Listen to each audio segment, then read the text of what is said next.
The cranberry sauce was still steaming when the plate shattered against my dining room wall, missing my head by inches. 20 family members sat frozen around my Thanksgiving table, as my daughter-in-law Sarah stood trembling with rage, her parents flanking her like bodyguards. "You selfish old bastard," she hissed while my son Michael added coldly, "Don't call me your son anymore." I calmly wiped gravy from my cheek, pulled out my phone, and dialed my brother. "Frank, everything's exactly as you predicted. Time to activate the plan." 6 months before that explosive Thanksgiving dinner, I was living a quiet life in my 4-bedroom colonial in Westchester County. My name is Nestor, and at 68 years old, I thought I'd seen everything life could throw at me. After 35 years as a forensic accountant, uncovering corporate fraud, I'd retired to enjoy my golden years. My beloved wife, Martha, had passed 3 years earlier, leaving me with our beautiful home, substantial savings, and a hole in my heart that I filled with golf gardening and spoiling my grandson Tommy. Michael, my only son, had married Sarah 5 years ago. Initially, she seemed like the answer to my prayers. After Michael's difficult divorce from his first wife, Jennifer, Sarah appeared to be exactly what he needed. She was charming, attentive, and always had a warm smile whenever she visited. She'd bring homemade cookies, ask about Martha's recipes, and listen intently to my stories about the old days. The changes started subtly. Sarah began suggesting that I might be lonely in such a big house. "Poor Nestor," she'd say to Michael when she thought I wasn't listening. "Rattling around in that enormous place all by himself. It must be so hard for him." Then came the financial questions. Sarah developed an unusual interest in my retirement planning, always framing it as concern for my well-being. "We just want to make sure you're taken care of," she'd say, her green eyes wide with what seemed like genuine care. "Michael worries about you managing everything alone." One evening in May, I came downstairs for a glass of water around 2 in the morning. The house was dark, but I noticed a light coming from my study. Quietly approaching, I found Sarah hunched over my desk, photographing documents with her phone. My bank statements, investment portfolios, even the deed to the house lay spread across the mahogany surface. I backed away silently, my mind racing. The next morning, Sarah acted perfectly normal, chatting about their vacation plans while making breakfast. I watched her performance with new eyes, noting how she touched Michael's arm whenever I spoke, subtly directing his attention away from me. A week later, my brother Frank called. "Nestor, I need to talk to you about something." Frank had spent 40 years as a private investigator before retiring, and his instincts were still sharp. "I was at the grocery store yesterday and overheard an interesting conversation. A woman matching Sarah's description was on the phone saying something about the old man's money and how he won't last much longer anyway." I invited Frank over that afternoon. We sat on my back porch overlooking the garden Martha and I had cultivated together. "I found her going through my financial documents," I admitted. "At 2 in the morning. Frank's expression darkened. "Remember what I always taught you. When someone shows you who they are, believe them. But in our line of work, we also know the value of patience and evidence." That's when we began formulating our plan. Frank started digging into Sarah's background, while I played the role of the oblivious elderly father. I made small mistakes, here and there, forgetting where I put my keys, while actually documenting everything, asking the same question twice, while secretly recording conversations and appearing confused about technology, while installing hidden cameras in strategic locations. The most painful discovery came through Tommy, Michael's 12-year-old son from his first marriage. The boy had always spent weekends with us, but suddenly his visits became less frequent. When he did come over, Sarah always had urgent errands that required Michael's help, leaving Tommy with me. "Grandpa," Tommy said one Saturday while we worked on a model airplane, "Sarah says you're getting too old to take care of me properly. She told Dad it might be dangerous for me to stay here." My hands stilled on the tiny propeller. "What else does Sarah say?" Tommy looked uncomfortable. "She says you're starting to forget things. Important things. She told Dad about the time you supposedly left the stove on, But Grandpa, I was here that day. You never even cooked anything. The picture was becoming clearer. Sarah wasn't just after my money. She was systematically poisoning my relationship with Michael, creating incidents that never happened, building a case for my incompetence.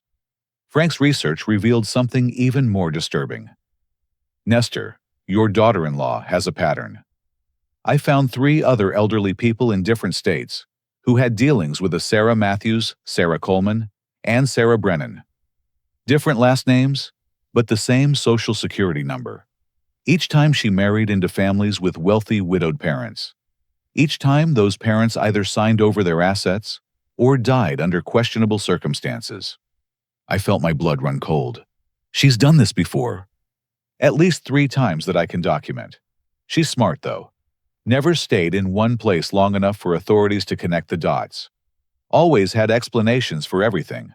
1 accident, 1 stroke, and 1 confused elderly man who voluntarily signed over his estate. We spent the next several weeks preparing. I transferred the bulk of my assets into an irrevocable trust, naming Tommy as the primary beneficiary with Michael as trustee, but with strict conditions that prevented access until Tommy turned 25. The house went into a separate trust with similar protections. All of this was done quietly with Frank's lawyer friend handling the paperwork in another county. Meanwhile, I maintained my facade. When Sarah suggested that her parents might visit for a few days, I responded with grandfatherly enthusiasm. Of course, family is always welcome here. I watched her eyes light up with satisfaction, unaware that every conversation was being recorded, every document she touched was being monitored. The trap was set. All we needed was for Sarah to make her move. Harold and Joyce Brennan arrived on a humid Thursday in late June, supposedly for a weekend visit. They pulled up in a rented SUV, loaded with what seemed like far too much luggage for a 3-day stay. Harold, a heavy-set man with calculating eyes, immediately began assessing my house like an appraiser. Joyce, bird-thin with sharp features, clutched a folder of papers to her chest. "What a lovely home," Joyce said, but her tone suggested she was already measuring for new curtains. "Sarah mentioned you have a lot of unused space." Within hours, they had established themselves in Martha's study, the one room I'd kept exactly as she left it. I found Joyce stuffing Martha's handwritten journals into garbage bags. "Just clearing out some clutter," she said when I appeared in the doorway. "Sarah mentioned you've been meaning to clean this room for years." I forced a confused smile. "Did she? I must have forgotten. Those are Martha's things, though." Of course," Harold interjected, placing a heavy hand on my shoulder. "We're just trying to help.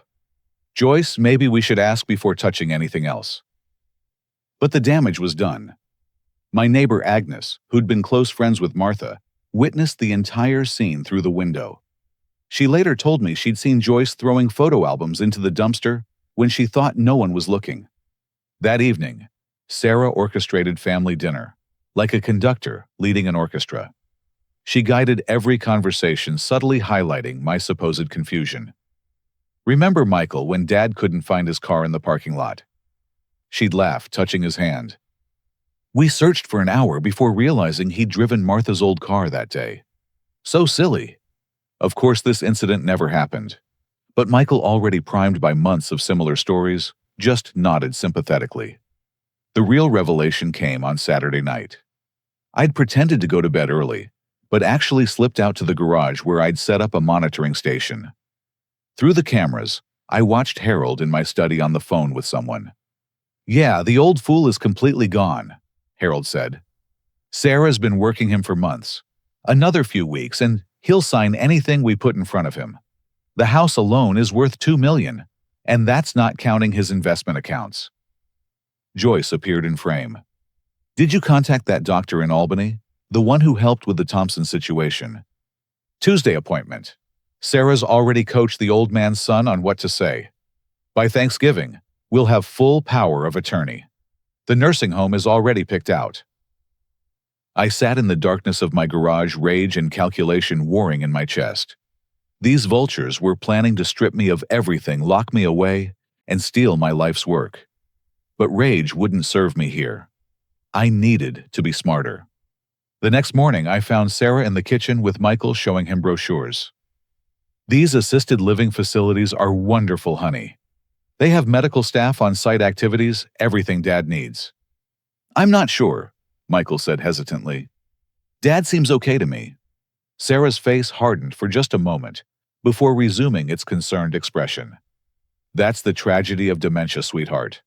The victims often seem fine, but the lapses are getting dangerous. Remember when he left the gas on another fabricated incident? I entered the kitchen with my practiced, confused look. Good morning, Sarah dear. Who are those nice people in Martha's study? Those are my parents, Dad. Remember, they're visiting for the weekend. I blinked slowly. Oh, of course. Sorry, I just woke up a bit fuzzy. Michael's face showed genuine concern. Sarah squeezed his hand. See what I mean? Over the following days, the Brennans made themselves increasingly at home. Harold started receiving mail at my address. Joyce rearranged furniture, claiming I'd asked her to help redecorate. They invited strangers over, introduced as potential buyers, for items I'd supposedly agreed to sell. Tommy, during one of his rare visits, pulled me aside. Grandpa, something weird is going on. I heard Sarah on the phone talking about inheritance. She said once they get the papers signed, they can finally stop pretending. I hugged my grandson. Just keep your eyes and ears open, sport. And maybe use that phone of yours to record anything interesting. The boy nodded solemnly. At 12, he was old enough to understand betrayal. Frank visited under the guise of a social call, but Harold tried to prevent him from entering. Nestor's not feeling well. Maybe another time. I'll decide who visits my brother, I said firmly, pushing past Harold. The man's face flushed with anger before he caught himself. Frank and I retreated to the garden where he updated me on his findings. The Brennans are in serious debt. Harold owes $500,000 to some very unpleasant people in Atlantic City. Joyce has been running insurance scams for years, targeting elderly homeowners. They're desperate, Nestor. Desperate people do dangerous things. That night, I discovered Sarah in my bedroom going through Martha's jewelry box. Oh, she gasped when she saw me. Michael asked me to find your mother's ring. He wanted to see it. For sentimental reasons. My mother's ring had been buried with Martha. Another lie. Another test to see how confused I really was. Of course, dear, I said vaguely. It's in there somewhere. Sarah's smile was triumphant as she pocketed several pieces. I'll make sure Michael sees these. Through my hidden cameras, I later watched her showing the jewelry to her mother. The old fool didn't even notice. We can start selling these off next week. The weekend visit stretched into a week, then 2. The Brennans showed no signs of leaving. More luggage appeared. Harold began talking about having his mail permanently forwarded. Joyce started interviewing contractors about updating the house. The catalyst came when I overheard Sarah coaching Tommy in the hallway. When the doctor asks about Grandpa, you need to tell him about the time he forgot to pick you up from school. Remember, you waited for hours. But that never happened, Tommy protested. Grandpa's never forgotten me. It did happen, sweetie. You just don't remember because you were so young. If you don't tell the doctor the right things, Grandpa might get hurt. You don't want Grandpa to get hurt, do you? The boy's confusion and distress were evident even through the camera feed. That's when I knew we needed to accelerate our timeline. They were involving my grandson in their lies, manipulating a child to destroy his grandfather. I called Frank that night. How much evidence do we have? Enough to raise questions, but these people are professionals. They know how to work the system. We need them to make a big move, something undeniable. Then we'll give them the opportunity. I decided. Thanksgiving. The whole family will be there. If they're going to make a play for everything, that's when they'll do it. Frank agreed. I'll keep digging. By November, we'll be ready for anything they throw at you. As I lay in bed that night, listening to the strangers who'd invaded my home plotting in Martha's study, I thought about the man I'd been versus the man I was pretending to be. The frightened, confused elder was a role that chafed against every instinct I had. But sometimes the best way to catch a predator is to let them think you're prey. Planning for Thanksgiving began in October, and I made sure it would be an event to remember. I called relatives who hadn't gathered in years, framing it as possibly my last coherent holiday. My sister Margaret, a respected family court judge in Boston, immediately agreed to come. Cousins from Connecticut, my elderly aunt from Philadelphia, and numerous others confirmed their attendance. Sarah couldn't hide her irritation at the growing guest list. "That's a lot of people for you to handle, Dad. Maybe we should keep it small this year." "Nonsense," I replied with grandfatherly enthusiasm. "The more family, the better. Besides, you'll have help. Your parents will still be here, won't they?" Her smile tightened. The Brennans had now been visiting for 5 months. "Of course. They love spending time with you." In truth, Harold had grown increasingly aggressive. I'd catch him in my office testing drawer locks. Joyce had accidentally thrown away important documents, including Martha's death certificate and our wedding photos. They were escalating, growing impatient. The week before Thanksgiving, Sarah arranged for me to see Dr. Marcus Steinberg, a geriatric specialist in Albany. Frank's research revealed that Steinberg had lost his license in 2 other states for falsely declaring elderly patients incompetent. He operated now under suspicious circumstances, his practice consisting mainly of referrals from a particular elder care attorney. The appointment was a farce. Steinberg barely examined me, instead relying on Sarah and Michael's observations. Poor Michael, genuinely believed he was helping me. Sarah had convinced him that early intervention was crucial. "Your father shows classic signs of moderate dementia," Steinberg declared after a 15-minute consultation. "I recommend immediate power of attorney transfer and consideration of assisted living facilities." I played my part, looking confused and asking to use the restroom twice. Tommy, forced to attend, watched everything with wide eyes. I saw him discreetly recording on his phone. On the drive home, Sarah could barely contain her excitement. "See, Michael, I told you we needed professional opinion. We should have those papers drawn up immediately." "After Thanksgiving," Michael said quietly. "Let him have one more holiday at home." Sarah's jaw clenched, but she agreed. One more week of pretending. 3 days before Thanksgiving, moving trucks appeared at dawn. I watched from my bedroom window as the Brennans directed movers to bring in boxes, furniture, and what looked like a lifetime of possessions. "Just storing a few things temporarily," Harold told me when I wandered out in my robe. "Your daughter said it would be fine." Agnes, my vigilant neighbor, took photos of everything. She'd become my external eyes, documenting what happened when I wasn't supposed to be watching. The trucks contained enough belongings to fill a household. Sarah had scheduled Thanksgiving dinner for 4 o'clock. By 3:30, my house overflowed with family. Margaret arrived early, her sharp, judicial eyes taking in every detail. She pulled me aside while Sarah was distracted in the kitchen. "Nestor, what's really going on here? Michael seems different, and who are these people who've taken over Martha's study?" "Watch and listen," I whispered. "Everything will become clear soon." Frank arrived wearing a wire and carrying a briefcase. He greeted me normally, but I caught the meaningful look he gave me. Phase 1 was complete. The dinner table stretched across both the dining room and living room to accommodate everyone. I'd insisted on using Martha's best china, the pieces Sarah hadn't already sold. Harold carved the turkey like he owned the place, while Joyce played hostess with my silverware. Tommy sat next to me, occasionally showing me something on his phone. To others, it looked like a grandson sharing videos with his grandfather. In reality, he was showing me recordings he'd made of Sarah's coaching sessions and her parents' threats. As pie was being served, Sarah stood up, tapping her wine glass. "Before we continue, Harold and I have an announcement." Here it came. I felt my pulse quicken but kept my expression pleasantly vacant. "As you all know," Sarah continued, "Nestor has been struggling lately. Memory issues, confusion, leaving dangerous appliances on.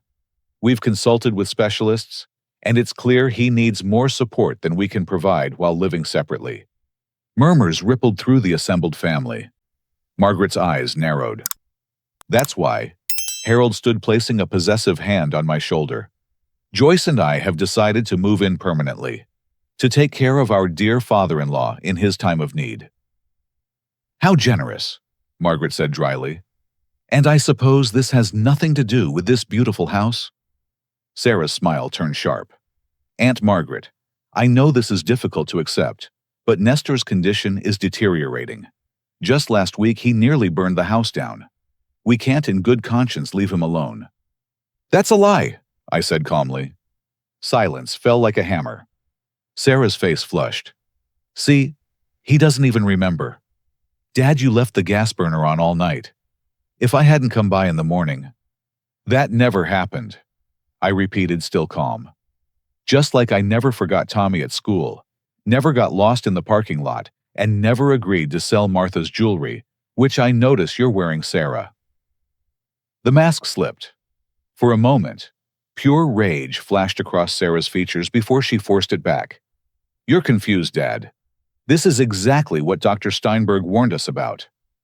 The same Dr. Steinberg who lost his medical license in Pennsylvania and New Jersey for falsely declaring elderly patients incompetent. Margaret interjected. I looked him up after Michael mentioned the appointment. The room erupted. Cousins began talking over each other. Harold's face grew purple with anger. How dare you? Joyce shrieked. We're trying to help. Nestor needs care, and you're all too selfish to see it. What I need, I said, standing slowly, is for the grifters who've invaded my home to leave. But first, I have some questions.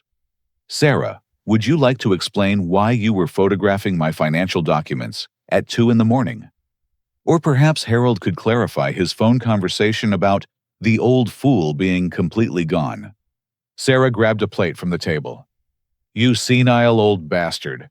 After everything I've done for Michael, for this family, you're just a selfish, pathetic old man who can't accept that he needs help. The plate flew past my head, shattering against the wall in an explosion of china and cranberry sauce. Women screamed. Men jumped to their feet.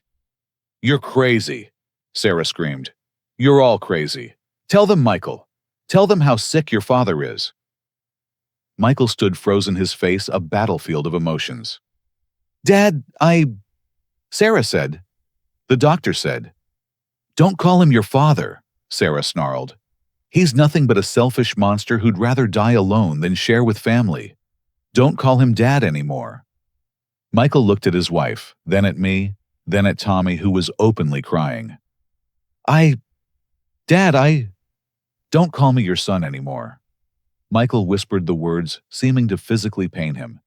If you can't accept help, if you're going to be this stubborn. Harold leaned close to my ear, his breath hot with rage. Sign the papers tonight, or I'll make sure you have a nasty fall down those stairs. Accidents happen to confused old men. I smiled, then genuinely smiled. Pulling out my phone, I dialed the number I'd memorized. Frank. Everything is just as you said. Activate the plan. What plan? Sarah demanded. What are you talking about? 15 minutes, I said calmly, sitting back down. In 15 minutes, everything will be clear. Harold lunged toward me, but Margaret's husband, Robert, a former Marine, stepped between us. I'd sit down if I were you. The room crackled with tension. Sarah paced like a caged animal. Joyce clutched Harold's arm, whispering frantically. Michael stood paralyzed. Tommy pressed against his side. I counted the minutes on Martha's grandfather clock, the one Sarah had tried to sell 3 times. Each tick brought us closer to truth, closer to justice. Exactly 15 minutes later, the doorbell rang. Frank entered, first followed by a woman in her 40s, carrying a laptop, and a distinguished man in an expensive suit. Behind them came 2 uniformed police officers, their presence immediately shifting the room's energy. Ladies and gentlemen, Frank announced, I'm Frank Morrison, licensed private investigator, retired. This is Amanda Chen, computer forensics specialist, and Bernard Hawthorne, attorney, specializing in elder law and financial crimes. This is harassment. Harold blustered, starting to rise. Officer Johnson, according to his nameplate, gestured for him to remain seated. Sir, we're here at the request of the homeowner. Please stay calm. Frank opened his briefcase, extracting folders thick with documents. Over the past 6 months, we've conducted a thorough investigation into what we believe is an elaborate scheme to defraud Mr. Nestor Morrison of his assets through manipulation, false medical claims, and elder abuse.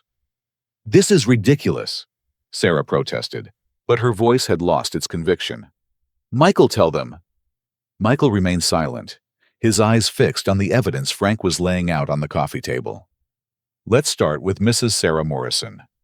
Amanda began opening her laptop. Born Sarah Louise Brennan, also known as Sarah Matthews in Arizona, Sarah Coleman in Florida, and Sarah Richardson in Nevada. Gasps rippled through the room. Michael's face drained of color. That's impossible, he whispered. Amanda turned the laptop screen toward the family. These are marriage certificates from 3 different states. In each case, Mrs. Morrison married men with wealthy elderly parents. In each case, those parents either died under suspicious circumstances or signed over substantial assets before being placed in care facilities. Edwin Matthews. Frank read from a file. Age 72. Died of an apparent fall downstairs 3 months after Sarah married his son. His entire estate had been transferred to Sarah 1 week before his death. Lies, Sarah shrieked. This is all fabricated. Louise Coleman, Frank continued. Age 69. Declared incompetent by Dr. Marcus Steinberg and placed in a facility where she died within 6 weeks.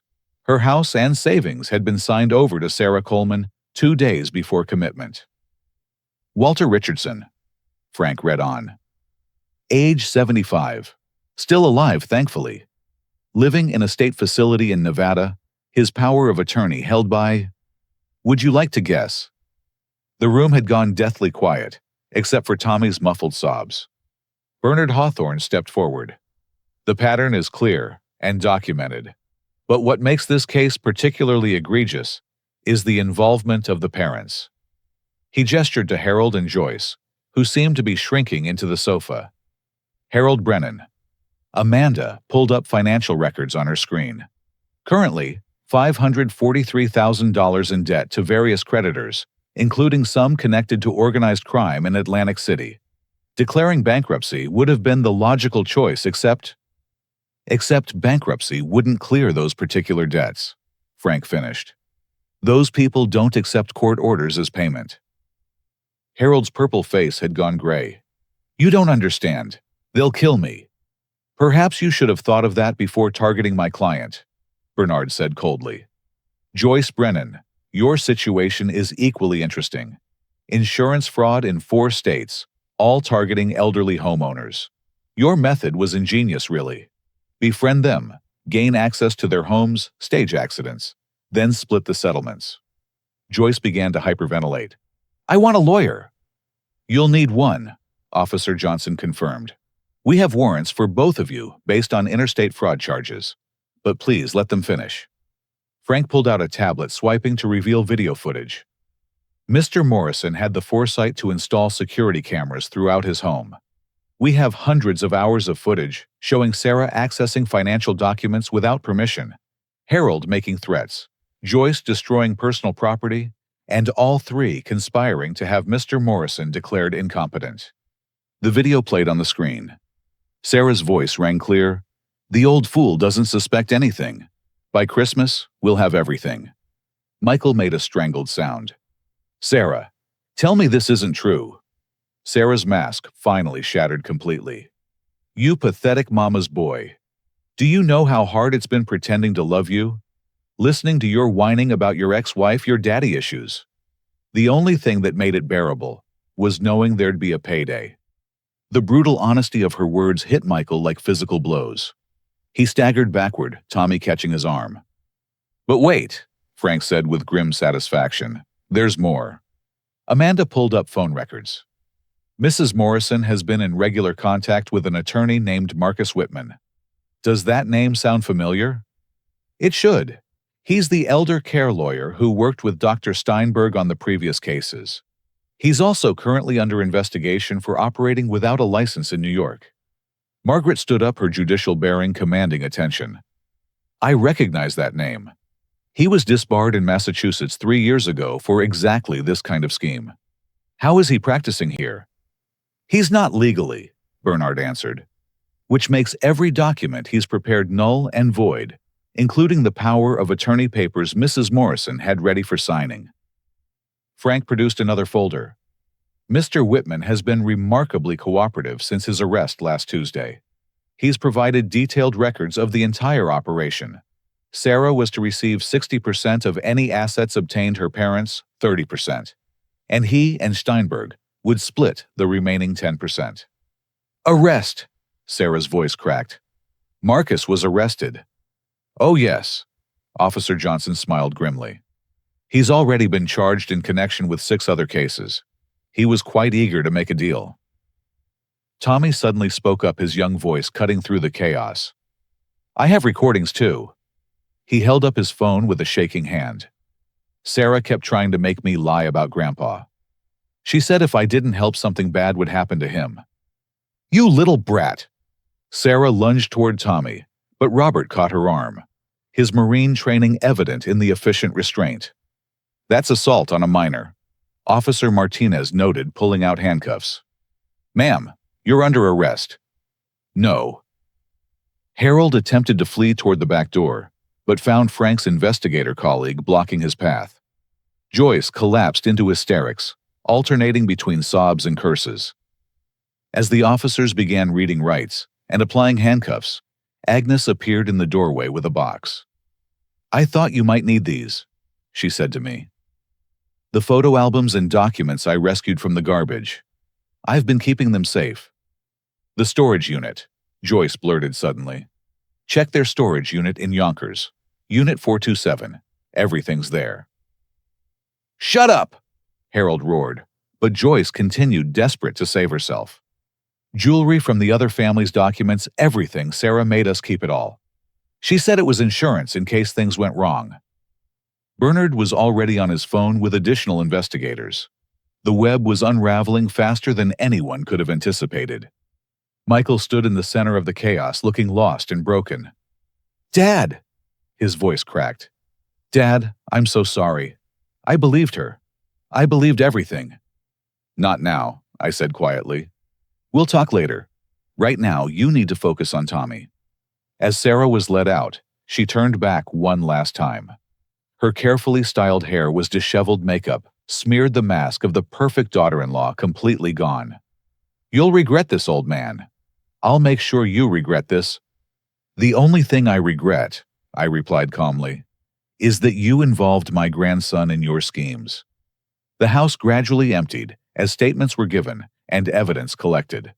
Family members who'd come for turkey and pie found themselves witnesses to an elaborate criminal enterprise being exposed. Some offered support. Others made excuses to leave, uncomfortable with the drama. As midnight approached, only the core group remained. Margaret, Frank, Bernard, Michael, Tommy, and me. We sat in the living room, the detritus of Thanksgiving dinner, still scattered about, a physical reminder of how the day had exploded. There's something else, Frank said quietly. Something I didn't want to reveal in front of everyone. I braced myself. After everything, what could be worse? Sarah's first husband, Frank continued. Richard Matthews. The death was ruled accidental, but the investigator at the time had suspicions. With this new evidence, Arizona is reopening the case. Michael buried his face in his hands. How did I not see it? How could I be so blind? Con artists are skilled manipulators. Bernard offered kindly. They prey on trust and love. The fact that you believed your wife doesn't make you weak. It makes you human. What happens now? Tommy asked in a small voice. Now, I said, pulling my grandson close, we start healing, and we make sure justice is served. The house felt different with half our dinner guests gone, and police tape sectioning off Harold and Joyce's commandeered rooms. Those family members who remained the ones who truly mattered gathered in the living room as Frank continued his presentation of evidence. Before we proceed, Bernard interjected, Mr. Morrison, would you like to clear up some misconceptions about your mental state? I stood feeling every one of my 68 years, but also a surge of vindication. 6 months ago, when I first discovered Sarah going through my financial documents, I realized I was being targeted. Frank and I devised a plan to give them enough rope to hang themselves while protecting my actual assets. Margaret leaned forward. The confusion, the forgetfulness. All an act, I confirmed. Every incident Sarah described was fabricated. I kept detailed logs of my daily activities had Agnes witnessed my comings and goings, and maintained regular checkups with my real physician, Dr. Patricia Summers, who can attest to my perfect cognitive health. Amanda connected her laptop to the television, displaying a compilation of security footage. What you're about to see represents 6 months of deception, but compressed into key moments. The screen showed Sarah in my study at various times photographing documents, testing safe combinations, even attempting to forge my signature. Another clip revealed Harold installing listening devices while I was supposedly napping. Joyce appeared next, methodically cataloging valuables in what she labeled estate sale items on her phone. This is from last month. Amanda narrated as footage played of Sarah meeting with Marcus Whitman in a coffee shop parking lot. The audio was muffled, but audible. The old man's doctor won't cooperate, Sarah's recorded voice said. We need Steinberg. Steinberg's getting nervous, Whitman replied. After the Richardson situation. I don't care about his nerves. I need those papers signed by Thanksgiving. My parents can't hold off their creditors much longer. Tommy made a small sound of distress. Michael pulled him closer, his own face a mask of pain and humiliation. There's more, Frank said gently. Tommy, you showed remarkable courage recording what you did. Would you be okay with us sharing some of it? The boy nodded, straightening his shoulders in a way that reminded me of his grandmother Martha. Frank queued up audio from Tommy's phone. Sarah's voice filled the room. Listen carefully, Tommy. When we go to court, you need to tell the judge about all the times Grandpa forgot you. Remember the school incident? You waited for 3 hours in the rain. But that didn't happen, Tommy's younger voice protested. It did happen. You're just confused. If you don't say what I tell you, Grandpa could get hurt. There are bad people who take advantage of sick old men. You don't want that, do you? Now let's practice again. Michael shot to his feet, rage finally breaking through his shock. She coached my son to lie. She used my 12-year-old son. Repeatedly. Amanda confirmed, pulling up more files. We have 17 separate recordings of coaching sessions, each more manipulative than the last. She also attempted to convince Tommy that you, Mr. Morrison, were becoming dangerous. Another audio clip played. Sarah's honeyed voice. Sometimes when old people get sick in their heads, they can hurt children without meaning to. If Grandpa ever seems angry or confused, you need to tell me immediately, for your safety. She was trying to alienate my grandson from me? I said the words tasting bitter, building a case that I was a danger to him. Bernard cleared his throat. The psychological manipulation extends beyond just Tommy. Michael, I know this is difficult, but we need to discuss what Sarah did to you. What do you mean? Michael asked, though his expression suggested he already suspected. Amanda pulled up phone records and text messages. Your wife systematically isolated you from support systems. She intercepted calls from your ex-wife about Tommy, deleted messages from old friends, and created conflicts with anyone who might have warned you. The evidence was overwhelming. Screenshots showed Sarah accessing Michael's email, declining invitations on his behalf, even sending messages that damaged his professional relationships. Your promotion. Michael whispered, a horrible realization dawning. Last year, when I didn't get promoted, my boss said I'd missed too many important meetings, but I never received the invitations. She deleted them, Amanda confirmed, along with several job offers from other firms. She needed you dependent and struggling, easier to control. Frank produced another folder. The storage unit Joyce mentioned has been secured. Among other items, we found detailed notes about your manipulation. Sarah kept a journal documenting her strategies. He read from photocopied pages, Michael responds best to guilt. Mention his failed first marriage whenever he questions me. Make him feel grateful I accept his baggage. Note: never let him spend time alone with his father, too risky. Each word was a dagger to Michael's pride. Tommy pressed against his father, offering the comfort of his presence. The financial aspects are equally disturbing, Bernard continued. Mrs. Morrison didn't just target Nestor. She's been slowly draining your accounts as well, Michael. Small amounts but consistent. Always just below the threshold that would trigger alerts. How much? Michael asked numbly. Over 5 years, approximately $87,000. Transferred to accounts under her maiden name, then moved offshore. The room fell silent as the full scope of betrayal sank in. This wasn't just a crime against me. It was the systematic destruction of my entire family. Agnes, who'd been quietly observing, finally spoke. I have something to add. 3 weeks ago, I was gardening when I overheard Sarah on the phone. She was discussing nursing homes with someone, comparing prices and security measures. She specifically asked about facilities with limited visiting hours and restricted phone access. Solitary confinement for the elderly, Margaret said with disgust. She planned to make you disappear. But here's what truly shows their desperation, Frank said, producing a final piece of evidence. This is from Harold's car recovered during his arrest. He held up a vial of clear liquid and several syringes. Insulin, Bernard explained. Harold is not diabetic. Neither is Joyce or Sarah. The only person who would have been injected with this would have been me, I finished. An insulin overdose in someone not diabetic can be fatal. It would look like a stroke or heart attack to anyone not specifically testing for it. Michael pulled Tommy close, covering the boy's ears, though the child had already heard too much. They were planning to kill you, Margaret stated flatly. This isn't just fraud anymore. This is conspiracy to commit murder. The federal prosecutor agrees, Officer Johnson said from the doorway. He'd returned with additional officers. Based on the evidence provided, the U.S. Attorney's Office is taking over the case.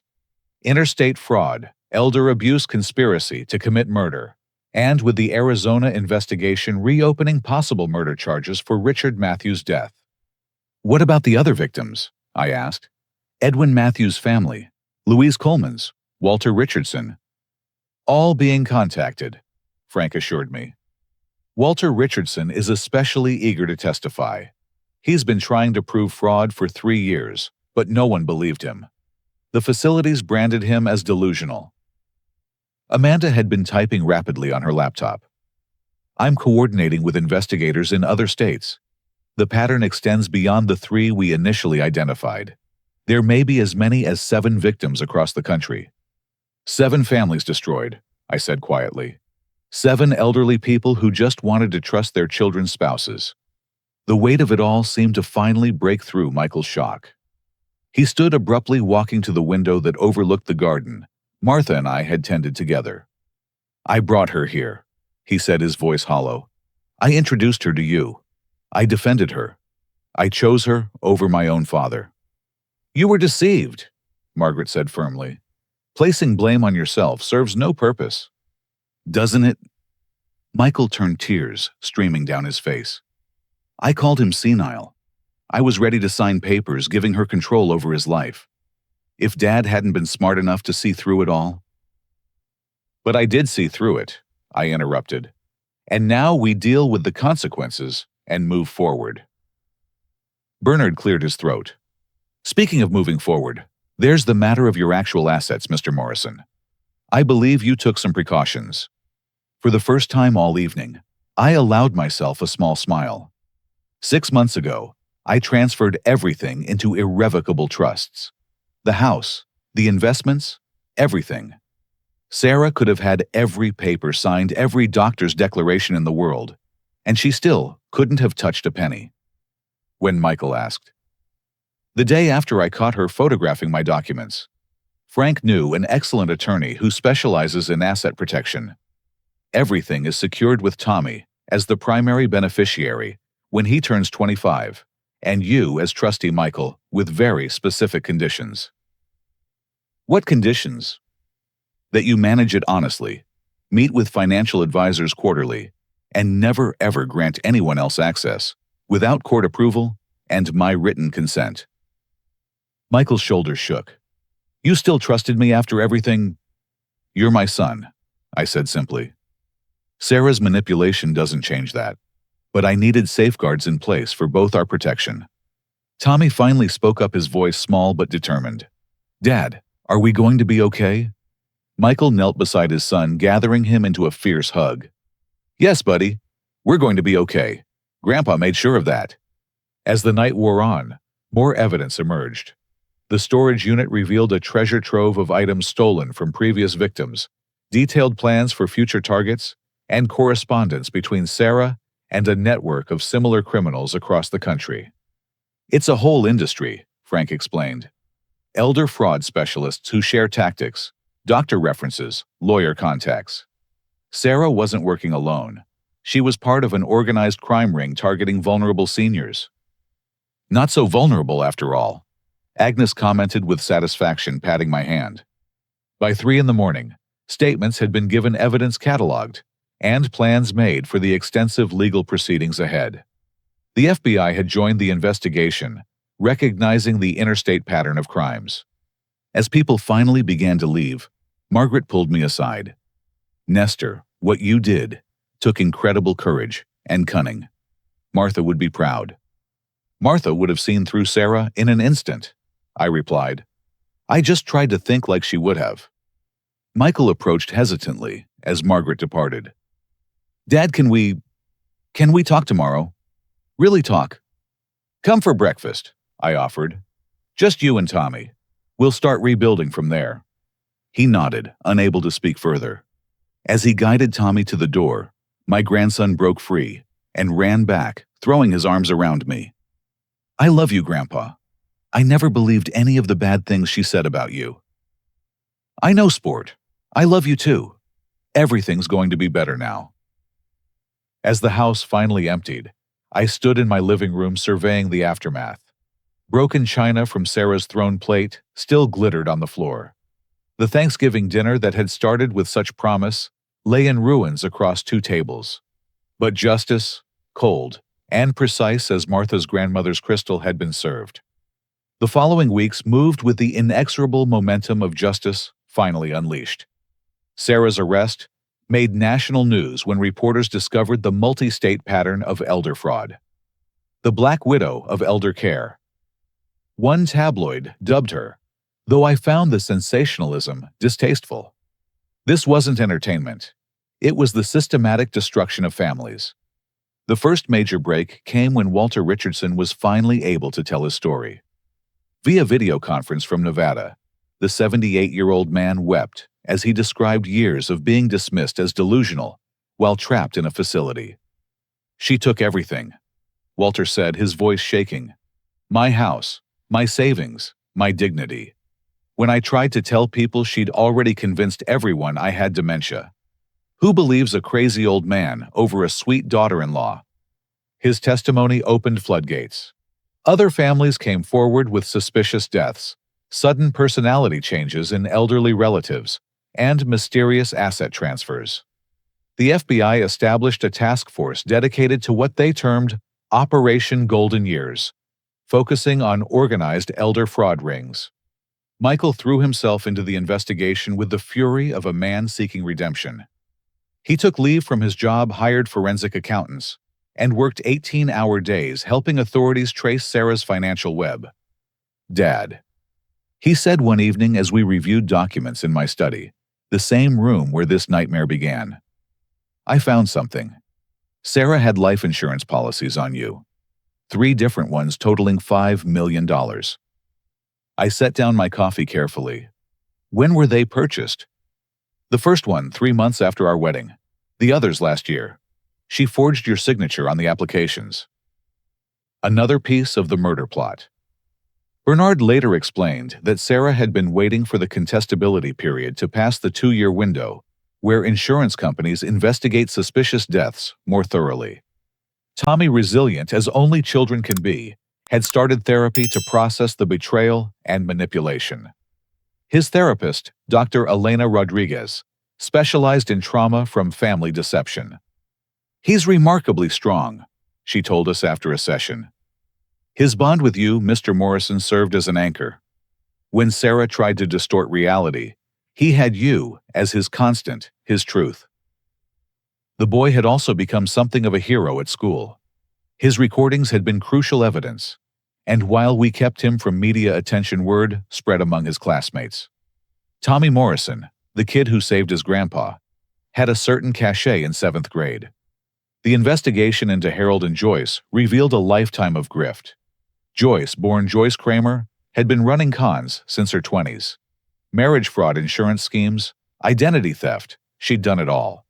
Harold's gambling addiction had led him into debt with people who considered breaking legs a negotiation tactic. They raised Sarah in this, Frank told me after a particularly revealing interview with Joyce's sister. She grew up watching her parents run scams. It's all she knew.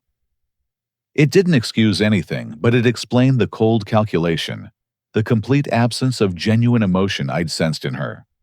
The legal proceedings moved swiftly. Sarah's lawyer, a public defender, overwhelmed by the evidence, advised her to make a deal. She refused, maintaining her innocence with a stubbornness that bordered on delusional. "She actually believes she did nothing wrong," the prosecutor, Janet Williams, told me. "In her mind, elderly people with assets are just resources to be harvested. It's sociopathic." Harold cracked first, facing potential life sentences and terrified of his creditors. Learning he'd been arrested without their money, he offered to testify against his daughter in exchange for protection and reduced charges. His testimony was damning. In a sealed courtroom with security heightened due to threats from his gambling associates, Harold laid out the entire operation. Sarah had run similar schemes in 7 states over 15 years. The network included corrupt doctors, lawyers, nursing home administrators, and even a judge in Arkansas. She'd study the marks for months. Harold explained his earlier bluster replaced by the desperate wheeze of a trapped rat. Learn their histories, their weaknesses, their family dynamics. She had notebooks full of psychological profiles. Those notebooks, recovered from a safety deposit box, read like a predator's manual. My own entry was extensive, documenting everything from Martha's death to my relationship with Tommy. She'd known exactly which buttons to push, which wounds to exploit. Joyce's testimony proved equally devastating. Faced with her own lengthy sentence and abandoned by her husband and daughter, she revealed the murder plot in detail. Sarah said it had to look natural. Joyce testified her bird-like features sharp with vindication at betraying her daughter. An insulin overdose would mimic a stroke. Harold was supposed to do it Thanksgiving night after everyone left. Make it look like the stress of the confrontation caused a medical event. The courtroom gasped. I felt Michael's hand grip my shoulder. We'd come so close to tragedy. Dr. Steinberg and Marcus Whitman, the corrupt doctor and lawyer, had already pled guilty and were testifying for the prosecution. Their client lists led to dozens more cases being reopened, hundreds of families learning their loved ones hadn't died naturally or descended into dementia spontaneously. It's an industry, Steinberg admitted. Elder fraud is safer than drug dealing, more profitable than theft. The victims are often isolated, ashamed, or genuinely confused. Even when caught, sentences are lighter than for equivalent theft from younger victims. The trial itself was almost anticlimactic. Sarah, dressed in conservative clothing that reminded me painfully of her early visits, maintained her composure as witness after witness destroyed her facade. Security footage, audio recordings, financial documents, and testimony from 17 witnesses painted an irrefutable picture of calculated predation. Her defense attorney tried to argue manipulation by her parents, mental illness, even Stockholm Syndrome from her gambling-addicted father. Nothing stuck. The evidence was too overwhelming, the pattern too clear. When Tommy testified via closed-circuit television, speaking clearly about Sarah's coaching and threats, several jurors wept. My brave grandson, protecting other children from ever experiencing such betrayal. Michael's testimony was the most difficult to watch. My son broken, but determined detailed 5 years of manipulation, isolation, and financial theft. He admitted his blindness, his failure as a son, his enabling of Sarah's schemes. "I loved her," he said simply. "I thought she loved me. I thought she was protecting my father. Instead, she was destroying everything my family built, while I held the door open for her." Sarah's only reaction was a slight tightening around her eyes, the tell I'd noticed months ago when her mask slipped. The verdict came on a Tuesday afternoon in March. Guilty on all counts. Wire fraud, elder abuse, conspiracy to commit murder. Theft, forgery. The list seemed endless. As the judge read each conviction, I watched Sarah's carefully constructed appearance finally crumble. The sentencing 2 months later drew media attention from across the country. Elder advocacy groups rallied outside the courthouse. Families of other victims traveled to show support. Judge Patricia Kemp, known for her measured sentences, didn't hold back. "Mrs. Morrison, you represent the worst kind of predator. You hunt the vulnerable, exploit trust, and destroy families from within. Your victims weren't just the elderly individuals you targeted, but entire family structures, children like Tommy Morrison, who you tried to weaponize against their own grandfather." She sentenced Sarah to 45 years in federal prison without possibility of parole. Consecutive sentences ensured she'd never walk free again. Sarah screamed, then the controlled woman who'd played loving daughter-in-law, finally showing her true face. She cursed me, Michael, the Judge Society itself, for not recognizing her brilliance. Harold received 25 years, his cooperation earning him a federal facility far from his gambling creditors. Joyce got 20 years. Both would die in prison, a fact that brought me no joy, but considerable relief. Steinberg and Whitman received 15 years each and permanent revocation of all professional licenses.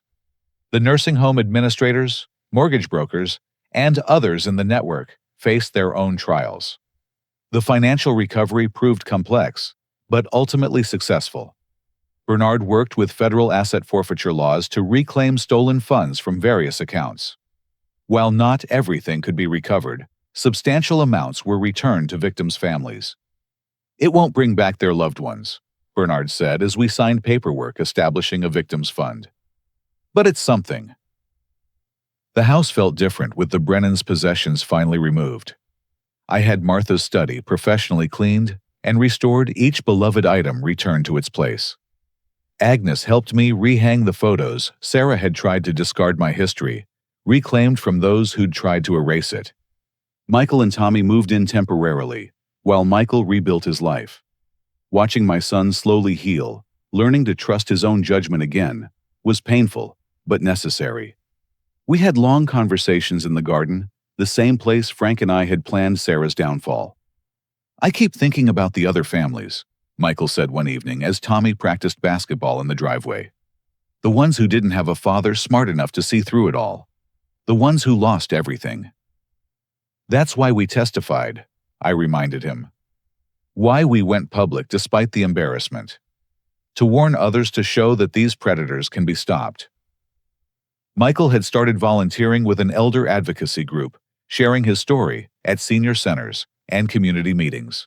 His message was simple: trust, but verify; love, but protect, and never be ashamed to question when something feels wrong.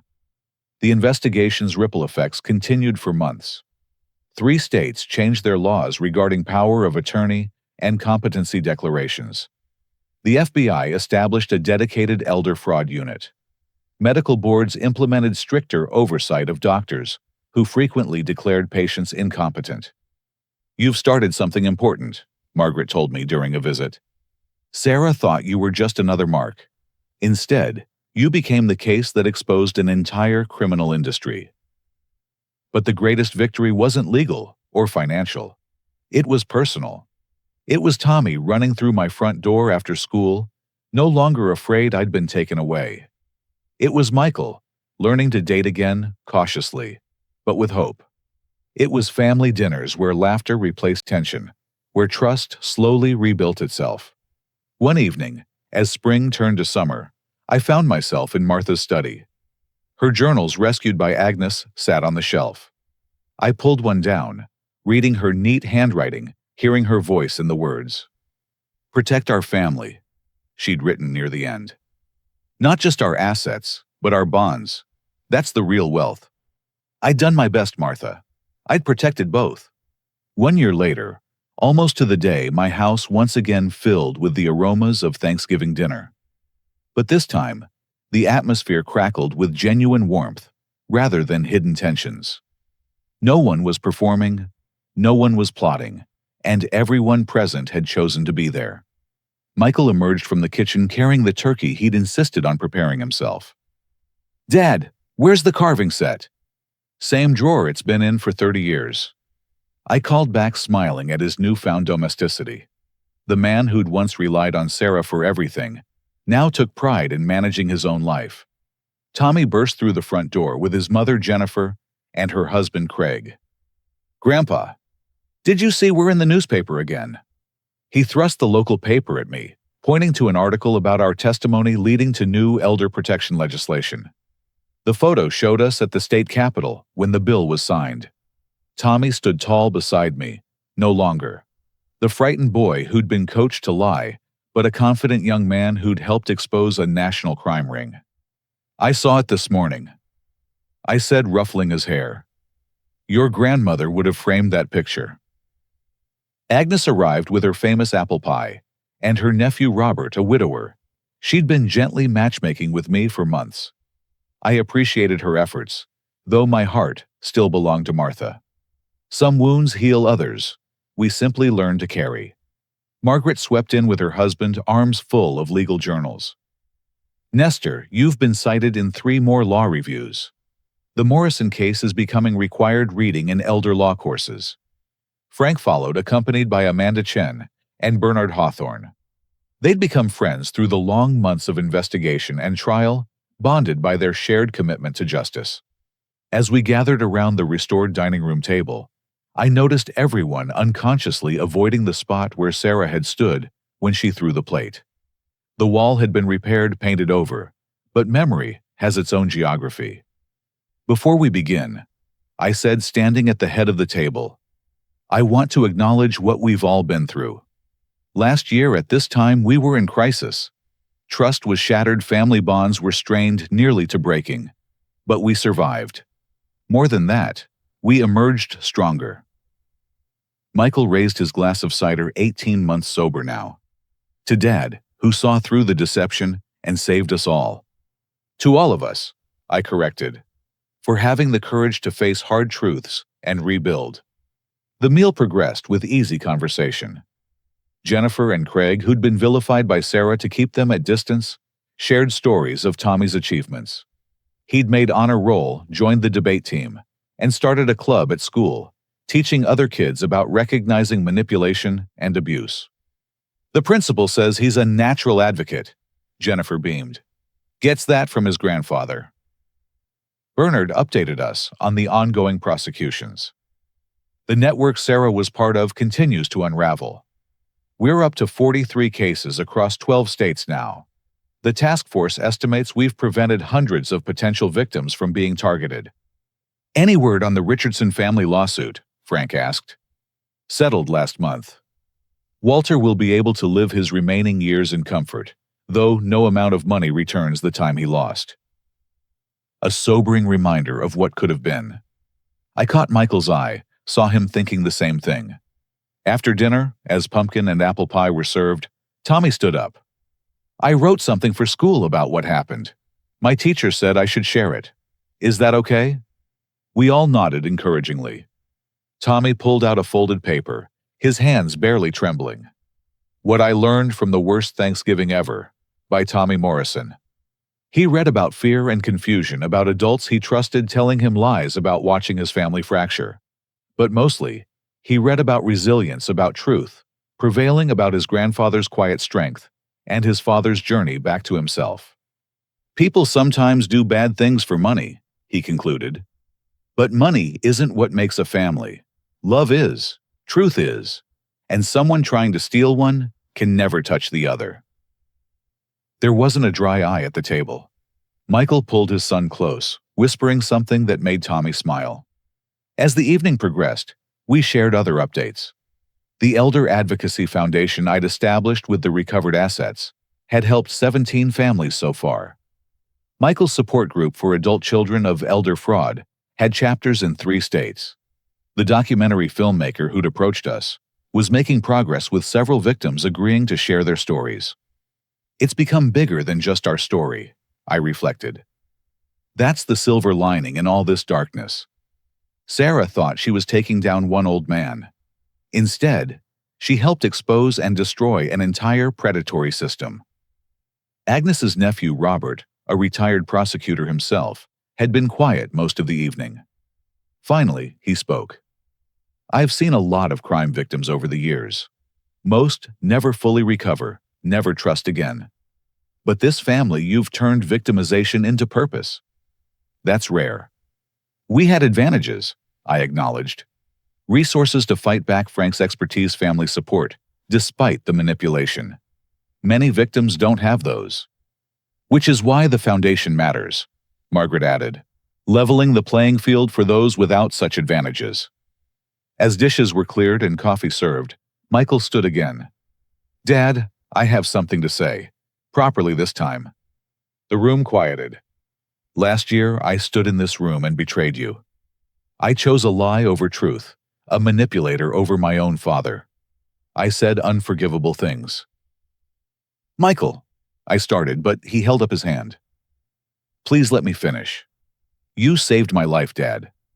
Not just from Sarah's schemes, but from the man I was becoming under her influence. Weak, isolated, suspicious of everyone, except the one person I should have suspected. You could have written me off. Instead, you fought for me, even when I'd given up on you. He pulled out an envelope. This isn't much, but it's a start. Inside was a check for $87,000, the amount Sarah had stolen from him. I've been working extra contracts, saving everything. I want to donate this to the foundation in Mom's name, Martha Morrison's Memorial Fund for Elder Protection. My throat tightened. Martha would have loved that her memory would protect others. That's perfect, son. The evening wound down differently than last year's chaos. People lingered, reluctant to break the spell of renewed family harmony. Tommy showed Frank some new recording equipment he'd bought with birthday money, joking about becoming a professional investigator. Jennifer and Michael coordinated holiday schedules with the ease of parents who'd learned to prioritize their child over old wounds. Agnes distributed pie to take home, pressing an extra slice on me because I looked too thin. As guests departed, each goodbye carried weight. We'd been through fire together and emerged not unscathed, but unbroken. That bond, forged in crisis and tempered by truth, had become stronger than any Sarah had tried to destroy. Michael and Tommy were the last to leave. They lived in their own apartment now, just 10 minutes away, but lingered on the porch. Dad, Michael said quietly, do you think you'll ever trust anyone new, after what Sarah did? I considered the question. Trust isn't binary, son. It's not something you have or don't have.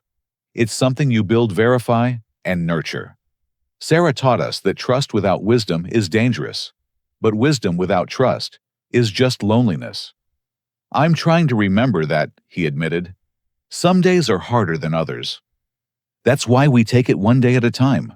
One honest conversation, one genuine moment, one real connection at a time. Tommy hugged me goodbye, his embrace strong and sure. Love you, Grandpa. See you Sunday for chess. Wouldn't miss it, sport. As their car disappeared into the night, I stood on my porch, looking up at the stars. Martha and I used to end each Thanksgiving this way, grateful for another year together. Now, I stood alone, but not lonely, surrounded by the invisible presence of renewed family bonds and the knowledge that we'd survived the worst. Inside, I paused at the dining room wall. No trace remained of violence or betrayal, just smooth paint and family photos Agnes had helped me rehang. The physical scars had healed. The emotional ones would take longer, but they would heal too. My phone buzzed. A text from Walter Richardson in Nevada. Happy Thanksgiving, friend. Thank you again for giving me my voice back. Then another from a woman in Florida, whose mother we'd helped through the foundation. Because of you, Mom's spending Thanksgiving at home instead of in a facility. God bless. And another. And another. Families touched by our story, finding hope in our survival strength in our fight back. I thought about Sarah in her federal cell spending Thanksgiving behind bars. Did she feel remorse? Did she understand the magnitude of pain she'd caused? Probably not. Sociopaths rarely develop empathy, even in prison. But her inability to feel didn't diminish our ability to heal. The house stood quiet now, dishwasher humming, leftovers packed away. But it felt full in a way it hadn't for years. Full of genuine laughter, honest conversation, and hard-won trust. The ghosts of last Thanksgiving had been exorcised by this one's redemption. Tomorrow would bring new challenges. The documentary interviews, the ongoing legal proceedings, the foundation work, and the simple daily task of rebuilding lives Sarah had tried to destroy. But tonight, I felt something I hadn't experienced since before her betrayal began. Peace. Martha's photo caught my eye from the mantel. Her knowing smile seemed to say she'd suspected all along that we'd survive this test. That family rooted in love and truth could weather any storm, even one that came disguised as family itself. We did it, sweetheart, I whispered. We protected what really mattered. The grandfather clock chimed midnight, officially ending Thanksgiving. But the gratitude would continue, not just for what we'd survived, but for what we'd discovered. That strength sometimes looks like weakness. That patience can be more powerful than rage. That the truth carefully documented and strategically revealed will always defeat even the most elaborate deception. Most importantly, that family isn't about blood or marriage certificates. It's about choosing truth over comfortable lies, protecting the vulnerable over preserving false peace, and loving each other enough to fight for what's real, even when it's painful. Sarah had called me a selfish old man for refusing to let her parents move in. In reality, my refusal had been the most generous act possible, saving my family from destruction, exposing criminals who'd hurt dozens of others, and creating protections for countless potential victims. Sometimes love looks like saying no. Sometimes protection requires playing the fool. And sometimes justice comes not with a bang, but with a quietly dialed phone number, and the words, "Everything is just as you said." Activate the plan. As I climbed the stairs to bed, my knees creaking more than they had last year, I felt the satisfaction of a job well done. Not just in exposing Sarah's crimes, but in something harder, rebuilding after betrayal, choosing hope after deception, and creating meaning from pain. The last thought before sleep was a question for tomorrow's viewers. Have you ever faced a situation where someone close to you wasn't who they seemed to be? How did you find the strength to see the truth and protect yourself or your loved ones? Share your story in the comments below, and remember, you're not alone in facing these challenges. If this story resonated with you, please consider subscribing to hear more about recognizing and preventing elder fraud. Like this video to help spread awareness, and share it with anyone who might benefit from knowing that fighting back is possible, that truth can prevail, and that families can emerge stronger from even the darkest betrayals. Thank you for joining me on this difficult, but ultimately triumphant journey. May your own Thanksgivings be filled with genuine love, honest relationships, and the wisdom to know the difference between real family and those who merely pretend. Stay strong, stay wise, and above all, stay true to those who've earned your trust through actions, not just words. Until next time, this is Nestor Morrison reminding you that the greatest inheritance we can leave our children isn't money or property, but the courage to stand up for truth and the wisdom to protect what really matters.